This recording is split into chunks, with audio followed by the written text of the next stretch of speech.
Welcome, professional wrestling fans, to the PW Fan. The PW Fan is a pro wrestling podcast created by fans for the fans. And thank you for joining us. This is episode 86. I am your host with the most, your grumpy old school wrestling fan, collector barber, singer and guitarist of Fall Bright, talk wrestling, Tim Gilbert. And I'm your host, the architect of pro wrestling podcast, Funko Pop collector, Booker Andy. I'm also the host of the No Selling Wrestling Indie Fan and football lover, Jeremy. Don't forget, I'm also everyone's favorite host. I forgot that. Oh, that's right, yeah. Like I did last week. And Tim's the least favorite, right? And I am everybody's least favorite host. And you know what? You guys are all going to hate me even more when we talk about CM Punk, like Mussolini. Let me taste your tears. Let me see what they taste like. All right, let me let's go over this format for today. First up, CM Punk, like Mussolini. Money in the Bank Money in the Bank qualifiers, a new championship belt, and more. Like I always say every week, before we get started on today's show, if you could go to youtube.com and find us on there by searching the PW Fan, hit that subscribe button, leave a comment, do all that stuff. It really helps us out. We're just trying to get to 100 subscribers, you know, something pretty modest. And it helps us out so we can have an official YouTube URL and not do this long-winded intro. For T-shirts, if you're a fan of the pod and you want to rock some swag, go to prowrestlingtees.com/the PW Fan, where we have 5 shirt designs, 3 different PW Fan logo shirts, and 2 Booker Andy shirts. Soon to come this year, 2023, before winter, don't worry, we're going to get the Jeremy soccer shirt. It's gonna happen. The football lover shirt. We're gonna get it happen. It's gonna come out. It's gonna be red. It's gonna be white. It's gonna be awesome. There's not gonna be blue on there. Sorry guys for all the American No blue. This is for Jeremy's favorite soccer team. We're gonna base it off of. For all other social media, you look up the PW Fan. At the PW Fan, if you need to be really specific, where we kindly ask you to like, subscribe, friend request, leave us a review, put us in your top 8, post a bulletin on MySpace about us, you know, all the things that help us out so much. And stick around for the post end. A bulletin, whore train, whore for whore, PC for PC. I'm about to edit my profile right now. You heard me. Stick around for the end of the week where we will talk about our classic show of the week. Andy, Booker Andy, Mr. Booker Andy, I'm going to pass it over to you, sir, and let you take it from here. All right, before we get into Raw this week, I wanted to talk about, since you guys don't watch NXT, but maybe some people that listen do, and they definitely do. They definitely do, so it's good to cover it. Yes. What show is that? Who? 2 free agents from the recent draft made their way down to NXT this week, starting with Baron Corbin, attacked the NXT champion Carmelo Hayes and gave him the end of days. Maybe he's going back to his lone wolf gimmick or something. But with the rule with the free agents is they can literally go anywhere. So that's one. And then the other one was Mustafa Ali showed up during a tag match that had the North American, the champion of the North, Wesley, along with Tyler B. Champion of the North. And he showed up, and I had read online that he had been wanting and asking to go down there and work with some of the people down there. And I think they, it was actually his request. They allowed him to do that now. His whole positive gimmick seems to be out the window. He seems to be more serious after his title match with Gunther. And I think after this, run to work with some of the guys, he'll be back up. And they'll be possibly pushing him. It was rumored they were gonna after what went down in Saudi Arabia. So, that being said, let's get right into Raw. The new World Heavyweight Champion, Seth Rollins, opened up the show. AJ Styles ends up coming out, saying how, even though he's a SmackDown guy, he showed up here, which that breaks all the rules that they set in place anyway. Immediately breaks the rules. Draft. But he gives his respect to Rollins and says that he earned it. He ends up shaking his hand. And Judgment Day comes out. They claim to be the top group in WWE since the Bloodline after Saudi Arabia has fallen apart. And says that the next champion will be someone in the Judgment Day. This leads to the main event being set for the night, which is AJ and Seth teaming up against two members of the Judgment Day. So, strong opening to the show. Yeah. The title, in my opinion, does look right on Seth Rollins. I think it looks better. It's starting with him. On it. Yeah. If you guys have nothing else to add, I can get into our first men's Money in the Bank qualifier. Well, do you guys still like the title? Do you like the title still or no? What, the world heavyweight? Yeah. I just don't like the obsession with the big WWE logo and things, but yeah. I mean, I guess that's obviously I'm gonna go into the camp of why wouldn't you stole the design from the original title with the 3 humps on the top with the gold belt. Why not just use the fucking gold belt? But I'll tell you one thing: it beats the new championship belt that we're going to talk about. But yeah, it's true. Yeah. I think that this is if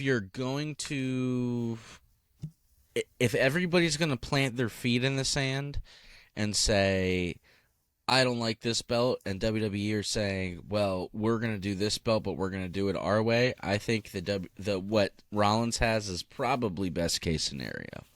Best we're going to get. Yeah. For a while. I agree. Yeah, that's true. But like I said, let's move on to our first men's Money in the Bank qualifier, which I don't even know when Money in the Bank is happening. And I'm sorry to interrupt. I just want to say, God, it would have been so freaking cool, man, if Cody would have gotten that Winged Eagle. It would have been crazy right now. Cody be walking out there with a Winged Eagle title looking like a boss. It'd be a different. I still say Cody's going to be the one that beat Roman probably next Mania, but he's going through hard times, baby, hard times. And I don't know anymore. He might go through some hard times and never finish a story. We'll see. So first men's Money in the Bank qualifier, Ricochet versus The Miz. Ricochet ended up qualifying, so maybe they got their high flyer in there to do some crazy spots. Yeah, I was going to say it makes sense for him to be in it. He's been in it before. We had a Trish Stratus and Zoe Stark segment. Trish comes out to talk about her victory over Becky. Zoe Stark comes out and basically thanks Trish.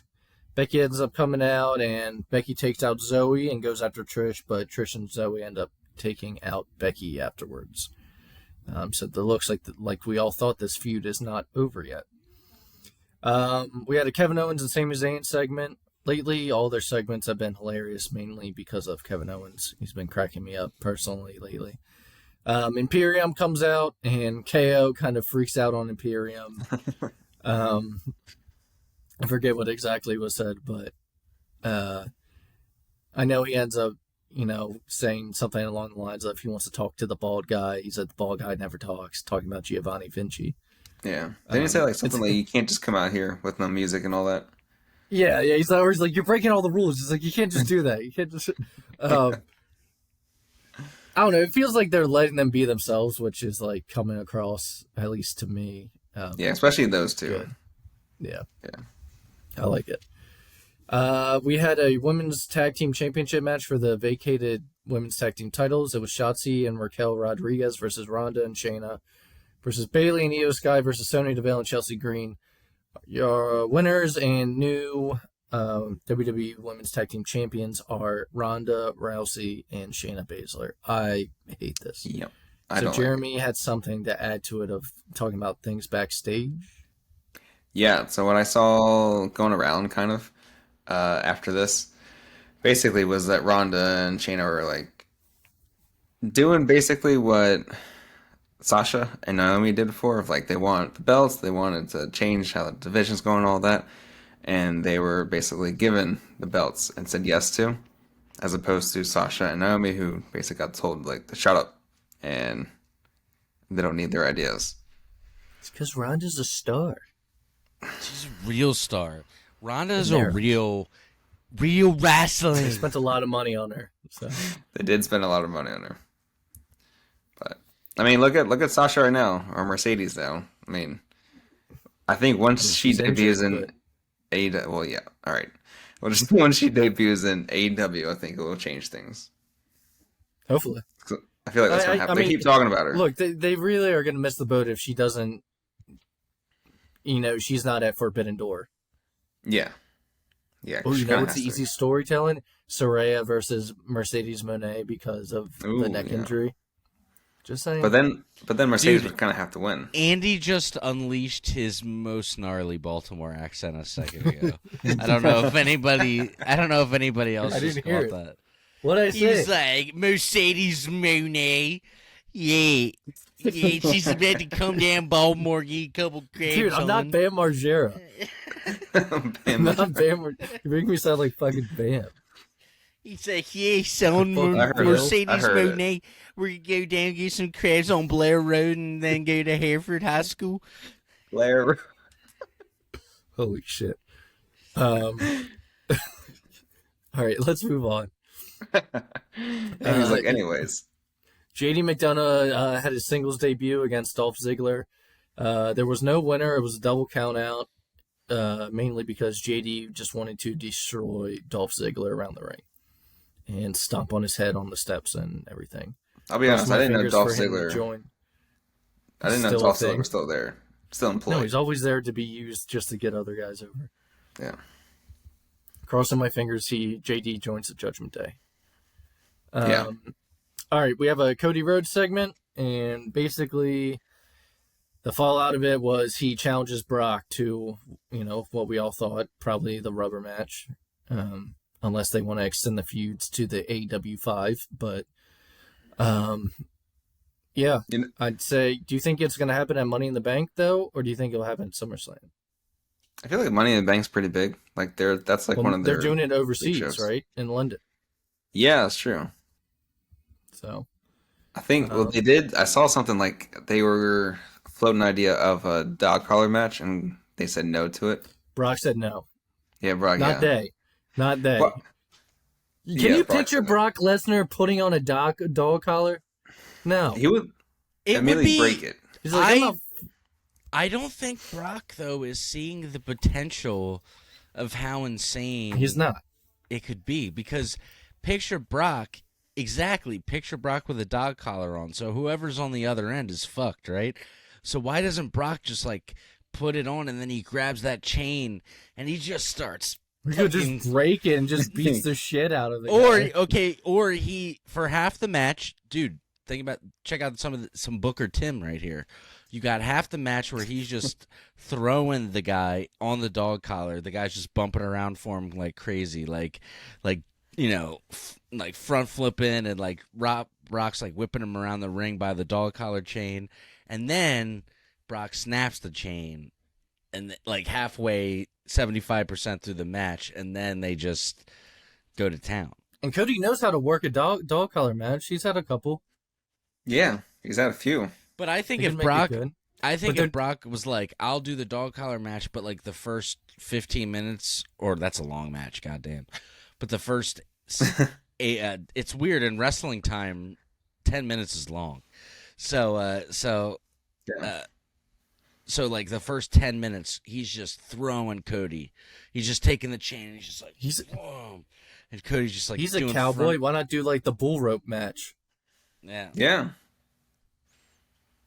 But I'm not even big into gimmick matches, and I would watch that. It sounds cool. Well, they need a gimmick match for this third one.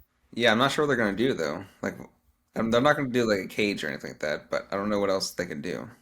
Speaking of what we were talking about earlier, Kevin Owens and Sami Zayn are backstage right now with Imperium. I have it muted, but I'm sure whatever's going on is funny. Just the look on Kevin's face. Yeah, so we'll just have to wait and see. I'm sure we're going to find out soon, maybe even tonight. Who knows? Because Cody did challenge him last week. I don't know if Brock's there, but all All right, we had another men's Money in the Bank qualifier, though. Bronson Reed versus Shinsuke Nakamura.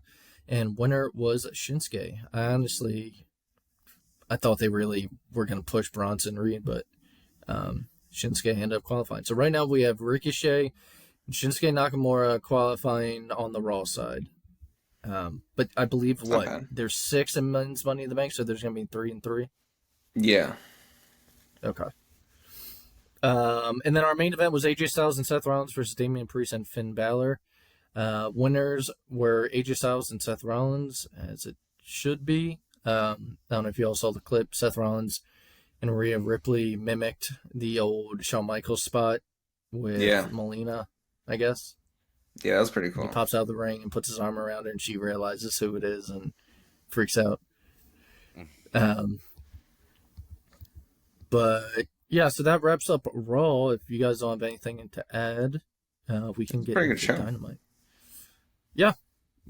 I guess it's the fallout of Night of Champions. Yeah, let's get into Dynamite. Bunch of badasses. Let's go. Dynamite. We had a Bullet Club Gold segment. Tim, I believe you had something to talk about this because you were talking about Jay White in the group chat, but yeah, he needs to lose the other dude, but I really like Jay White and I like him as a heel. I liked his mic work. You don't like Rock Hard? No, not Rock really. Hard. Juice Robinson. I'm not even gonna like go on like a tirade. Whatever. I just I see something there with Jay White. He has a snarkiness. He's like a snarky asshole, good sense of heel about him that I like. That I'd like to see more of. Yeah. I mean, maybe him and I agree that Juice Robinson isn't the best guy to have with him. Rock Hard. Juice Rock Hard. Juice. Yeah, because they could go after. Has to fucking say Rock Hard. He does have to say it, but they could go after the tag team titles. But I don't mind that for Jay White, but I just prefer someone else with them. Well, speaking of, during the segment, FTR comes out, who are the AEW Tag Team Champions. And the Bullet Club Bullet Club Gold is what they're calling him, ends up jumping them. Ricky Starks, who's been feuding with them, comes to save them. And I think they attacked Ricky Starks backstage at Double or Nothing. Yeah. But it's set a match for, I believe, next week, which is this coming week as we're recording this. Jay White versus Ricky Starks. That'll be a good match. Yeah. Should be good. All right. I just want to tell everybody right now. Let me mark out. The Bullet Club, for the people viewing on YouTube, is for life. Literally. It's right here, baby. It's right there for life. Yeah, but do you have to like all iterations of it, or can you just like certain ones? I think you can like whatever you want, but just know, once you're in for life. All right. We're too sweeting each other live on air. Let's talk about Tim's favorite part. Tony Khan announced live on TV the return of CM Punk for Collision's first show. Now, they were in San Diego, California, and there was mixed reaction from the crowd. But I think the actual fans that like CM Punk ended up taking over with a chant. Yeah, I think so. But it was mixed right at the beginning. Guys, there's some boos. It's official. Let me tell you, the best people in the world. Best in the world, and the Cucamonga people were not happy, let me tell you. Cucamonga kids. Yeah, the Cucamonga kids and the Cucamonga population was not very happy about the return of the man. The Reseda kids were not happy. Yeah. I mean, honestly, I can't wait for this show now. The Reseda Bros. Do you think they're going to give him a mic to start the show? Yes, I think the show's going to open with CM Punk. I mean, it has to, right? Or does it open with Orange Cassidy? I mean, it's going to be one of the two. It's one of the two. One of the two. Yeah. Either that or they'll save it for the main event. It's not going to be in the middle of the show, I don't think. Well, now that they announced them, they could actually save it for the main event. Let Orange Cassidy wrestle on every show. Let Orange Cassidy wrestle on every show. He basically does. I'm a star. I'm a star. That's an MJF quote right there from the press conference. Okay. Moving forward. Apparently, Kenny Omega has left the country but did not go to Canada. You can only speculate he went to Japan to get help. Probably Ibushi. Is that what you're thinking? I think so. That's going to be pretty cool. It's about time if he does come. Dude, he's going to get his golden lover. And they're going to make love all over this place. Let's go! Yeah. Oh, yeah. Oh, yeah. The Acclaimed want to continue chasing the Trios titles because they want to give Daddy Ass one more title run. He deserves, after all this time. Daddy Ass needs the title. One more title run. By the way, all this I'm going to go on a tangent here, but it's going to be like 3 seconds. All this let's go talk made me think of, I just saw a old press conference of CM Punk sitting next to Tony Khan. And the Eric Bischoff where he said that CM Punk was a flop. And he's like, here's the biggest pay-per-view draw on WWE. Let's go. It's so... Didn't he say, he's like, let's fucking go. Let's fucking go. It's so weird. It's bizarre. Yeah, his voice gets weird during those times too. It's like it goes deep and I'm like, oh, this is cringy now. I'm seriously not gonna take this fucking shit anymore. No, when he said that part, his voice was like went down like 5 different levels. I was like, I'm not gonna take this fucking shit anymore. All right, Tony. All right, let's move forward. This next segment was really good, I thought. Don Callis and Konosuke Takeshita. So right away, I mean, the crowd they drowned them out with boos. Yeah, that was great. When they came out to address what went down with Kenny and the Elite. But Don Callis ended up trying to blame Omega and his friendship with the Bucks for, messing up their relationship and making Callis end up looking, somewhere else for quote-unquote family.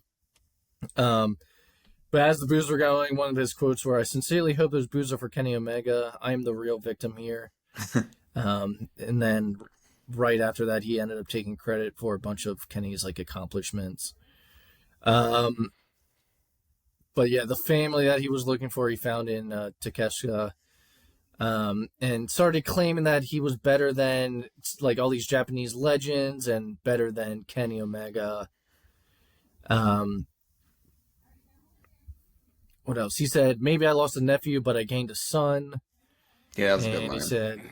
He said, "Kenny, you destroyed my old family, so I'm going to create a new one, and my new family is going to cut the Elite out of all Elite wrestling." This was a really good segment, I thought, especially with getting... I mean, the fans have quickly switched on Takeshita. Yeah, well, AEW has now a new heel who can be that top heel, too. Because he's good in the ring, too. I mean, and you give Don Callis his talk piece because he, can't cut a promo that well. I mean, just... Yeah, he's in still learning English. So you give Don Callis, who, he's good on the mic as a manager and can just get people to hate them as a group. Oh, yeah. I think it works out. And then what? We'll get hopefully an Omega versus Takeshita match, which I'm sure would be really good. Yeah, that's going to be awesome.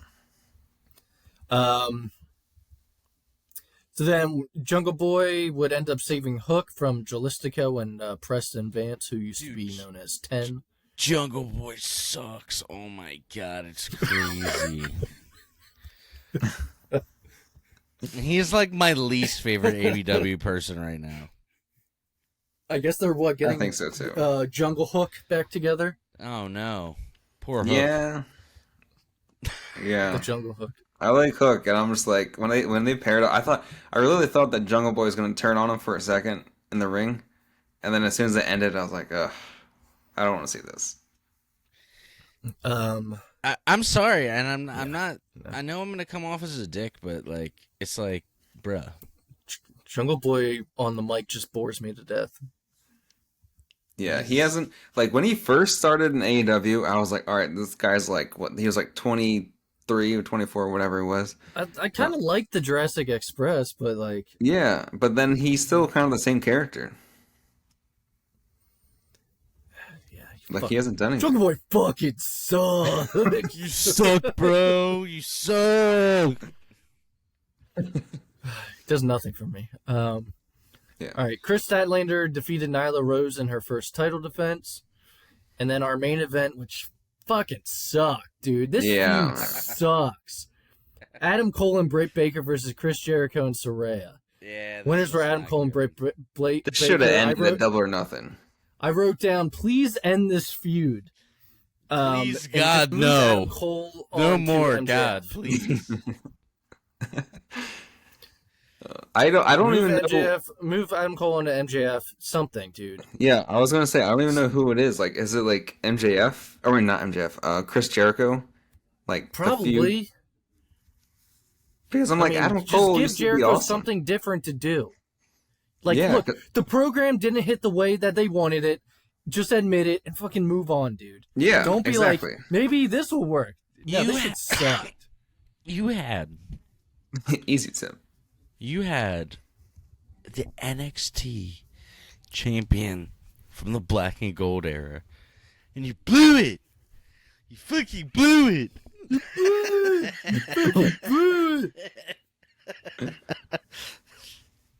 When he made his debut that night with Danielson a couple years ago, or like a year ago, it's like, you fucking blew it. You had it on, you blew it.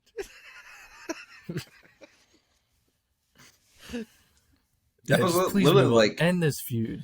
yeah, that was like when Adam Cole debuted. That was like only like a few days after he lost the title, wasn't it? Dude, he was huge. It would have been huge. And then they spent a year. They spent a year making him feel like he wasn't important, and then he got hurt. It just makes me worried for whenever Punk does feud with Jericho. It's like, can Punk even save a feud with Jericho? Let's not. Let's hope that never happens. Jericho throws a fireball in Punk's face and says, "I'm a wizard." Like, I'm still so I talked to a couple people at the barbershop about this. I've had some people tell me, God, I always feel like Trump when I say that. Some people have told me that they liked the super kick with the sparks, and I still don't understand. I like it. I still don't get it. I'm a classic rock guy, I guess. If that's death metal, I guess call me a classic rock fan. It's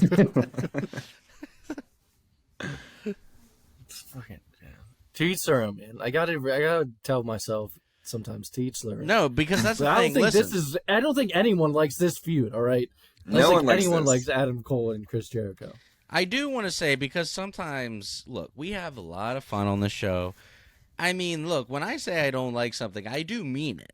But however, like, ultimately, I have very much respect for the people doing these segments, and whether I like the stunts, let's just say that they're doing or not, I still respect that they're doing it. It just might not be my... Like, sometimes you want a cheeseburger, and you were coming at me with a tuna fish sandwich, and I just wasn't expecting that. It's not that it's not good. It's just literally not what I was thinking. Except for this feud. Yeah. It's just not Except good. for this feud. This feud is kind of like fucking peanut shit butter. sandwich, man. This feud's kind of like a peanut butter and tuna fish sandwich. Thank you. Yeah. Two things that are fine by themselves, but you put them together, they suck. There we go. That's full circle right there. I knew Andy was going to bring it back. Let's get out of Dynamite and on to SmackDown.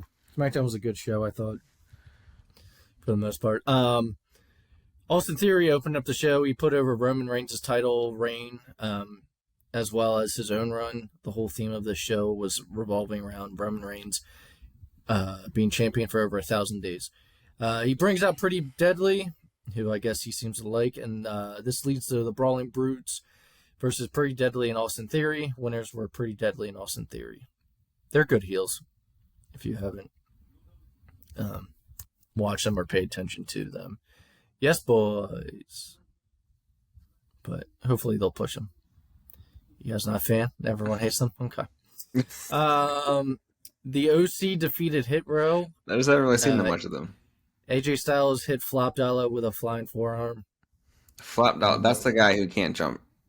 Yeah, Flop Dollar. Top Dollar. Top Dollar, yeah. Flop Dollar. A.K.A. Flop Dollar. Tim loves Flop Dollar, actually. Oh, he's hilarious because he thinks he's the man. He, like, everything he does, he's like, I'm the shit.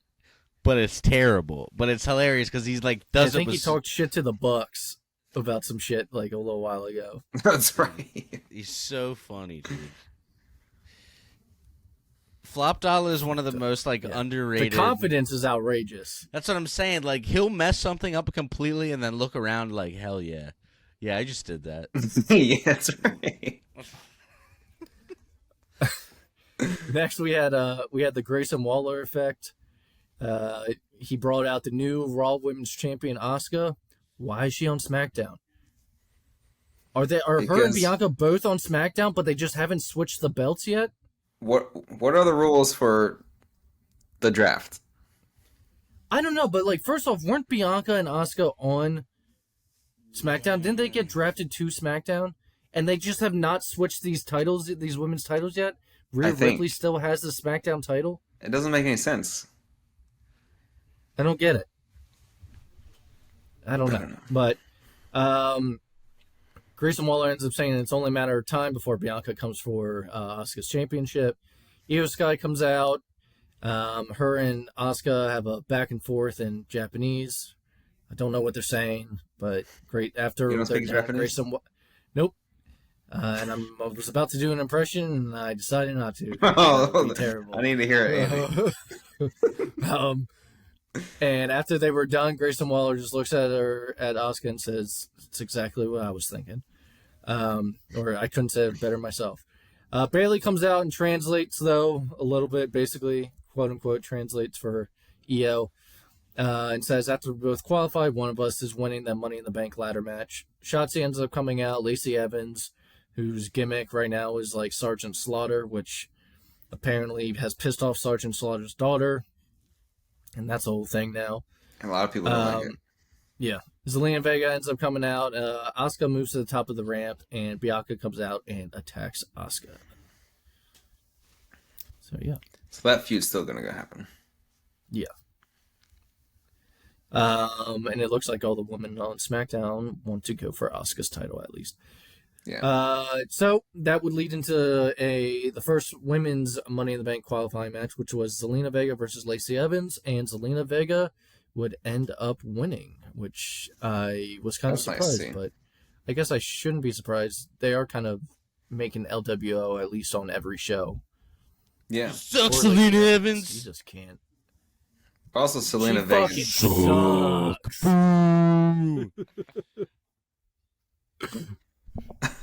blew it. I was just gonna say that. You know when she blew it for me is when she was in a storyline during the pandemic, and she said that she was pregnant with Ric Flair's kid. That's right. She said she was pregnant with Ric Flair's kid in pandemic era. That was awful. That was awful. But on the other she side, actually went away and had a kid. Yeah. On the other side, Zelina Vega does deserve it. Yeah. I mean, she's been busting her ass lately. Good for her. Yeah. But now what I'm really here to talk about, guys, is LA Knight defeating Montez Ford in a Money in the Bank qualifying match. Yeah. That's right. Let me talk to you. Yeah. This man's going to go all the way. He's going to win Money in the Bank, Mark. All the way. He better. Dude. If he doesn't, everyone's going to boo whoever wins out the building. Oh, it's going to be like a Daniel Bryan getting eliminated from the Rumble. Yeah. It's not gonna go well. Yeah. Because who else would win it? as of right now, the only people that have qualified are LA Knight, Ricochet, and Shinsuke. Well, who else could win? I mean, they would qualify. You think? Because I don't see anyone else. I don't know. Are they going to put Riddle in it? Yeah, but he's not going to win that. He's not going to win. I mean, Cody. No, Cody's feuding with Brock. Yeah. Kevin Owens and Sami Zayn are champions. Finn, maybe. heel Finn. They're putting AJ with Seth right now, so I don't Dom. think AJ... Do they have Dom? Oh my God, no. From under us and win? Because now, look, people are cashing in the Money in the Bank though on like Theory did it on the United States title. Yeah, but I kind of hate that. You could have Dom do that. Yeah. I mean, he's not going to go for Gunther if he's a smart man. Yeah. I would love to see Gunther, though, chop Dom, even though he wears the vest. Yeah. I think it'd be fantastic. Yeah, it would. Yeah, LA Knight beat Montez Ford. Which, if you read the comments on their Instagram for this, everyone's just some people are like, it's the greatest thing ever. And then there's a few people that are like, why does everyone like LA Knight? They've robbed Montez Ford. Hey, fuck off. Let him talk to you, all right? All right, let's get to the main event, though, because there's a lot to be talked about with it. The main event wasn't a match. It was Roman Reigns' 1,000-day celebration. Triple H comes out to start the celebration. He welcomes Roman Reigns, hypes him up. Roman, Paul, Heyman, and Solo all come out. Triple H congratulates Roman, and he unveils as well as presents the brand new undisputed WWE Universal Championship. Before I move forward, guys, what's your thoughts? All right, let's first describe how it looks like, in case anyone doesn't know. It looks like every other belt that's been revealed in 2014. Black leather, big W, except the background, instead of it being red and blue like the women's, in my opinion, it's piss yellow. But it's such a weird I guess they're going yellow. For gold. I don't like it. I saw it originally. I was like, that could be a cool look, and then I saw more pictures of it, and I was like, never mind. It's one of the reasons why I like the new World Heavyweight Championship, because it's more original and different than the past main titles they've been creating since 2014. Yeah, the big logo on it, I just hate so much. Terrible. Yeah, Tim. They got to stop with the big logo stuff. I just feel like, dude. But why is it the same title, just different colors? Every single belt, it's the same title, just different colors. It's got to be their guidelines at this point. It's the only thing that makes sense. What about this World Heavyweight title? I mean, but still has again, a logo on it though. They probably said do something like the big gold, but then slap that fucking logo on there because that's what we want now. They're like, I need something original. Come back to me with an idea, and he's like, I got you, boss. And he's like, and Vince is like, it's like perfect. It's like, those sports games when it goes like FIFA 20 and FIFA 21, and their logo changes, and all it is like a number. Yeah, that's basically what they're doing with the title belts right now. I don't like it. No. I like that he's not carrying around two belts anymore. I like that they combined it. I was waiting. I think we were all waiting for them to finally combine into one title, but I don't like how they did these titles at all, because it just felt like Roman beat everyone. And they're like, all right, well, since no one can beat Roman, let's make this other title belt. Yeah, and it's very obvious. I mean, it's obvious to everyone if you've been paying attention that that's exactly why they do it. Yeah, I just didn't Triple like H basically said it when he unveiled the title. Yeah, which didn't help it either. No, but right now, I mean, since Roman barely is in a feud ever, it does force us, though, to pay attention to a feud that's going to be going on with Seth and make that feel more like a legitimate title, I think. So the good point I did read was all the stuff happening with Roman, the bloodline, do you think he actually even needs the title right now? If this stuff was happening, he wasn't the champion. No, because the storyline is not even about the title right now. Yeah, so technically at WrestleMania, Cody could have won. He hasn't defended it since WrestleMania, yeah. Yeah, so if Cody would have won then, they could still do all the same stuff for Roman right now. Well, speaking of the bloodline, let's talk about what exactly happened to prove your point. Yeah. Roman gets on the mic. He starts to say the town's name, but he's like, nah, screw that. He said, the entire universe acknowledged me. The Usos end up coming out, who weren't supposed to be there. Paul had promised Roman that they weren't going to be there. Jimmy and Roman come face to face, and Roman tells Jay to kick Jimmy in the face. He keeps telling him basically over and over. Jay paces around and he won't do it. Roman says, kick him in the face and fix this right now, because like we had talked about last week, Jimmy ended up super kicking Roman not once but twice. Jimmy gets on the mic though and says the only one that needs fixing is you, and he says that he did what he did because he was being a brother. And then his quote is, brothers treat brothers with love and respect, and as of lately you ain't been such a good brother. What kind of brother manipulates? What kind of brother betrays? What kind of brother hurts and beats down his own family? You've gone crazy. He tells Solo everything Roman's going to do to him after he gets done using him. Basically, what he's done to everyone else, Sammy, and now the Usos. Roman says, why don't we ask Solo who he's loyal to? And Solo says, I acknowledge you, my tribal chief, but these two right here, they're my brothers. And he hands the mic to Roman, and I believe he walks over next to the Usos. Yeah. Jimmy asks Roman if he wants to run this thing together with respect. And Roman goes to get in Jimmy's face, but Jimmy shoves Roman's face away, kind of like, or exactly like what Roman had done to the Usos, kind of giving Roman a taste of his own medicine. Roman wasn't really a fan of that, and goes to get after Jimmy, but Jay stands between the two, and Jimmy tries to talk some sense into Roman and asks to run this together, just like he had said before. Roman hugs Jimmy, and after a pause, he says no. And then Solo, Samoan spikes Jimmy Uso, his own brother. Doesn't do anything to Jay, and as everyone's getting out the ring, Paul Heyman at the top of the ramp says, what about Jay? And Roman ends up saying Jay's going to do what he always does. And I think he basically says he's going to be loyal to the bloodline. But I don't think he's going to. I don't think so. I think eventually, though, I think I sent this to you guys, like the whole bloodline storyline, you can deal with the Usos, and then you can have Roman face Solo, and then well, I think I don't want to botch what I'm gonna say of what the rumor is for the plan for all these guys, or for Roman moving forward. Either way, while you look that up, this storyline, I think we all texted about this, that is probably one of the best in wrestling history. I think it's the best. I think it's the best in wrestling history. Yes, 100%. You think? Yeah, you said this. You think it was the best. If you look at it, the video I sent you guys, it's been going on for 3 years now. Yeah, that's from insane. Start to finish. It's not even done yet.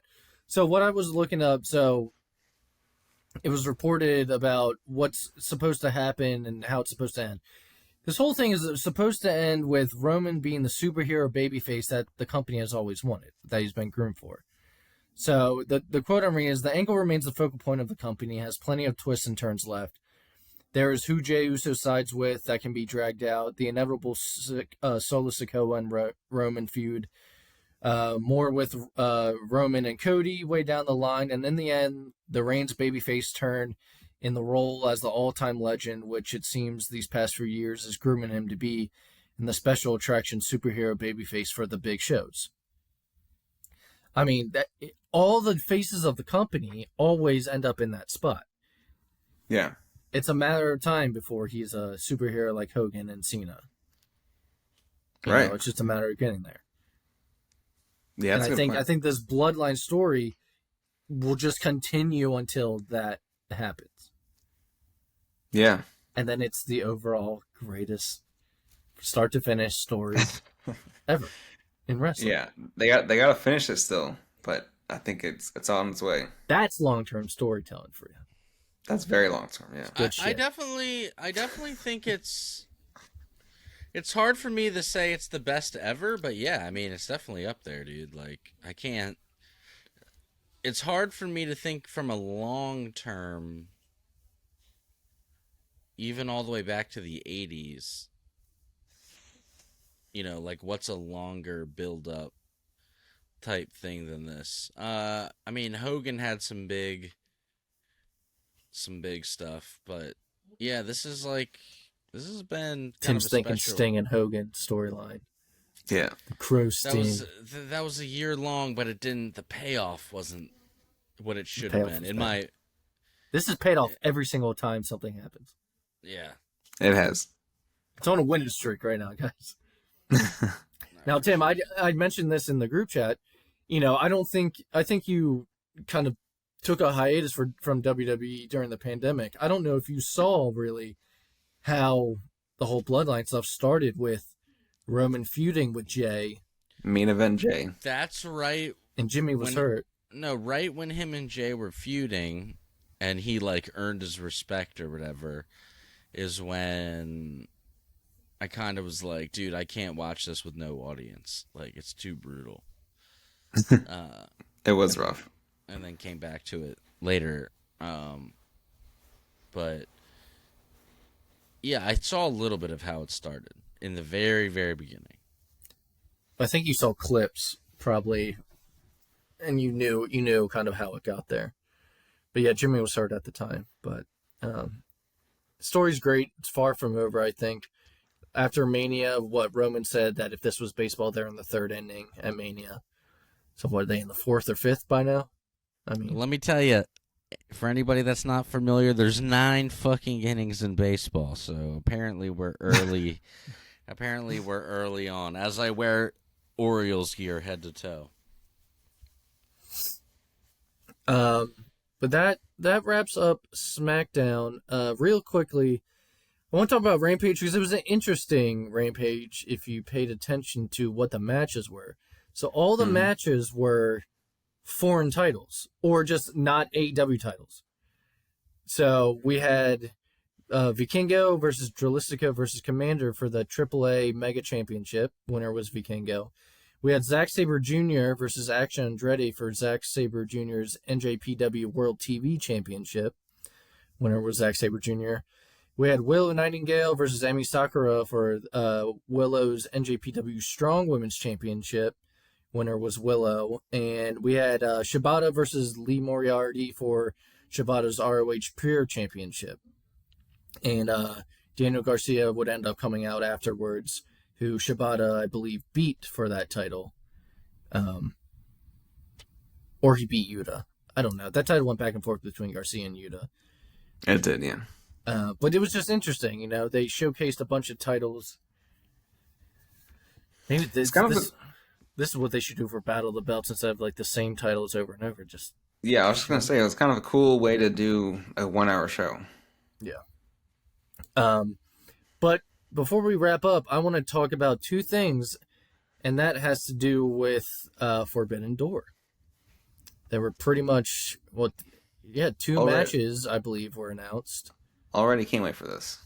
Yeah, so I'm really excited for it. First was Bryan Danielson challenged Okada to a match at Forbidden Door. Finally. Let's go. Yep. And then we are getting the second match from Will Ospreay and Kenny Omega, who wrestled each other one-on-one Dude, at Wrestle Kingdom. If those two matches happen on the same pay-per-view, and this is coming from the old school wrestling fan, god damn, that's a heavy hitter already. Yeah. You got my money. So, only for those 2 matches. yeah. Yeah. So Will lost to Kenny at Wrestle Kingdom, and I believe because of that, Kenny became the IWGP United States champion, right? So Yeah. this would be for that title. I say, and I think you mentioned, Yeah. Will goes over, and then they have a rubber match at All In. Isn't Will Wembley. from? Yeah. He UK? said like Wembley is like 20 minutes from his place. Yeah. So that'd be awesome to go there. Now, do you do CM Punk versus Kenta? Ooh, I would love to see that. I would love to see that. CM Punk versus Kenta at Forbidden Door. GTS versus GTS. I don't know. What do you think, Tim? I would love to see it. I just don't know if it's going to realistically happen because apparently there's a little bit of beef there. Yeah, but it makes it so much better then. I mean, I agree. It seems like and I don't mean Punk. It just seems like none of these dudes. Oh, there's a little bit of beef. None of these dudes. CM Punk, how did you come up with your finishing move? I stole it. Easiest answer. There's a gentleman by the name of Kenta who wrestles in Japan for Pro Wrestling Noah. Everything's been stolen and used. That's why I actually kept the name. I didn't try to change it to the Punk Out or Punkorama. The Punk Out. Ripping this poor so I kept the name, kind of as an homage to him. He's a hell of a talented guy. And CM Punk, how did you come? Kenta's been wanting that. Yes, Kenta's been calling that fucker out for a long time. But Punk should wrestle at Forbidden Door, I feel like. Someone. Yeah. Yeah, I agree. So I'm really excited for Forbidden Door. Just based off those two matches already. This is like the Forbidden Door that everyone thought they were going to have the first time, but everyone got hurt. Like Danielson was hurt. Punk, I think, was hurt too. And then a few other people. This feels more like what we should have had last year, which they still did good, but it feels better now. I mean, the crazy matchup last year was Okada, Cole, Jay White, and... Yeah, and that's where Cole got hurt. And who else, though? Wasn't there a fourth? Hangman. Hangman. Ugh. I actually did not like that match, and I actually thought it was a mess, but that's just me. Will Ospreay and Orange Cassidy was fucking awesome. Oh, that was great. Look, I am the most anti-pockets in the world, but I got to say that I thought it was good. That was the best match on the show, in my opinion. I thought it was good, yeah. I mean, I thought so, too. Unfortunately. What was the main event?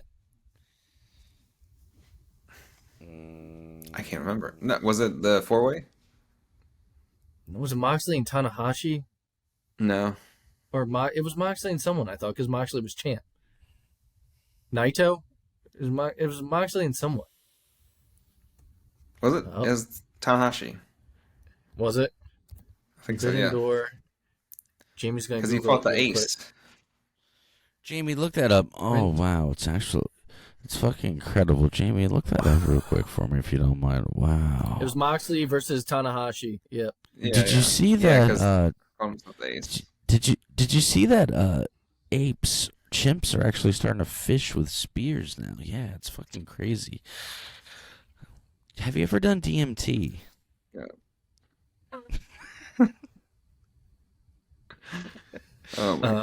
Okay, but wow, that wraps incredible. it up, Jamie, pull that up right there. Tim, right. take us out with the classic show of the week. All right. Yeah, I'm just gonna pull that up for you guys right now. Okay. It's all right. Classic show of the week is. Are you ready? Drum roll, please. All you young people in the audience. Actually, this show is older than everybody that is currently on this podcast. Starrcade 88 True Grit. It's the 6th and annual Starrcade Professional Wrestling pay-per-view. I'm going to go over some matches with you guys. Some good stuff. So you want to go on the network, you want to hit WCW, and that you want to the network hit Peacock. Oh, sorry. You want to go on the cock. You want to go to the cock. You want to go on the cock, click WCW, and then click Starrcade, and then go to 88, which would, according to them, be season 6. Apparently, or something like that. If it's a 6 pay-per-view, season 6. It'd be season 6, episode 6, or whatever. Let's see. All right. There is some good matches on the show. Some interesting ones. You got Kevin Sullivan and Steve Williams against the Fantastics, Bobby Fulton and Tommy Rogers. The Midnight Steve Express, Williams. a.k.a. if you don't know who Steve Williams is, I'm going to tell you right now, God damn, hell, yeah. It does not say Dr. Death Steve Williams, and I honestly don't remember this match, so I'm assuming it's Stone Cold Steve Austin. Dr. Death Steve Williams is somebody else. Second match, the Midnight Express with Jim Cornette against the Midnight Express with Paul Heyman. This is one of the best, though. There's two Midnight Express, and Corny is managing one team, and Paul Heyman is managing the other. So a great tag match. Great tag match with two of the best managers of all time in each corner. Mike Rotundo versus Rick Steiner. Barry Windham versus Bam Bam Bigelow. Sting and Dusty Rhodes against the Road Warriors. And there's two more matches. You got Junkyard Dog in a 17-man bunkhouse battle royal. Junkyard Dog actually wins that match. A Junkyard Dog actually wins that match. Bunkhouse battle royal. It sounds like a Tony Khan match. Yeah, well, that's probably where he stole his ideas from. So, and my favorite match, my favorite match on the show for the NWA World Heavyweight Championship, is Ric Flair versus Lex Luger, who at this point is doing a very high in-ring work rate. I don't think Lex Luger gets enough love. He gets made fun of a lot for being like a buff guy who couldn't wrestle, but later he actually had a few-year run where he was crushing it for a while.